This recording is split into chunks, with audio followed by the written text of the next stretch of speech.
ভূমি অধিকাৰ যৌথ সংগ্ৰাম সমিতিৰ উদ্যোগত দিছপুৰত ৰাজ্যৰ অভিৱৰ্তন নদীবান্ধকে আদি কৰি অসমৰ বিভিন্ন শক্তি প্ৰকল্পৰ বিষয়লৈ আয়োজিত হয় ৰাজ্যৰ অভিৱৰ্তন শ্ৰীমন্ত শংকৰ একাডেমীৰ বিনা চৌধুৰী প্ৰেক্ষাগৃহত emergency policy in North East India its impact on communities and the environment শীৰ্ষক ৰাজ্যৰ অভিৱৰ্তন এই অভিৱৰ্তনত কাৰ্বি আংলং ডিমা হাছাও ৰাভা হাছং বেটিয়াৰ আদি অঞ্চলত গঢ়ি উঠা শক্তি প্ৰকল্পৰ দ্বাৰা কিদৰে ৰাইজ ক্ষতিগ্ৰস্ত হৈছে সেই বিষয় লৈ বিশদ আলোচনা কৰা হয় অসমৰ লগতে উত্তৰ পূৰ্বাঞ্চলৰ আন কেইবাখনো ৰাজ্যৰ প্ৰতিনিধি উপস্থিত থাকে অভিৱৰ্তনখনত অসম চৰকাৰে পুঁজিপতি আদানী আম্বানীক অসমৰ ষষ্ঠ অনুসূচীৰ অন্তৰ্গত ভূমি প্ৰদান কৰাক লৈ আলোচনা হয় অভিৱৰ্তনত অসমৰ মানুহৰ ওপৰত বা উত্তৰ পূৰ্বৰ মানুহৰ ওপৰত আজি আমি বৈজ্ঞানিকভাৱে যেতিয়া আমি এটা অনুসন্ধান কৰি চালো আমাক কিমান শক্তি লাগে আমাৰ উন্নয়নৰ কাৰণে আমাৰ প্ৰয়োজন হল 5000 মেগাৱাটতকৈ কম পিক আৱাৰ্ছৰ ডিমাণ্ড আমাৰ গোটেই 8খন ৰাজ্য মিলাই পেলাই কিন্তু কিমান শক্তি উৎপাদন কৰাৰ ইয়াত প্ৰক্ষেপ তেখেতসকলে প্ৰকল্প লৈছে 1 লাখ মেগাৱাটতকৈ বেছি তাৰ মানে প্ৰায় 90,000তকৈও বেছি মেগাৱাট শক্তি আমাৰ সকলো নদী আমাৰ সকলো পথাৰ আমাৰ সকলো পাহাৰ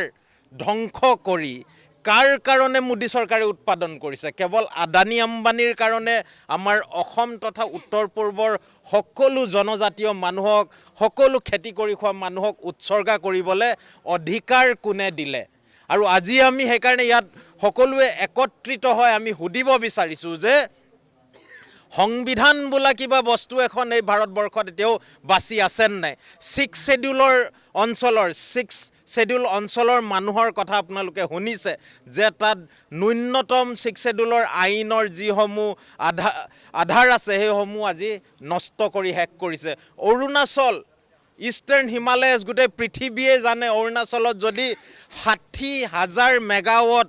যদি জলবিদ্যুৎ প্ৰকল্প তাত গঢ়ি তোলা হয় তেনে অৰুণাচলৰ অস্তিত্ব থাকিবনে অসমৰ অস্তিত্ব কলে যাব তাৰ এটা ডেম যদি আজি লোৱাৰ সুবনশ্ৰীত য'ত WII wild life institute of India ইতিমধ্যে কৈছে যে তাত বৈজ্ঞানিকভাৱে কোনো অনুসন্ধান নকৰাকৈ চিছমিক 6 জনত এই ধৰণৰ প্ৰকল্প তেখেতসকলে গঢ় তুলি দিছে এই ধৰণে যদি সমগ্ৰ উত্তৰ পূৰ্বাঞ্চলক কেৱল মাত্ৰ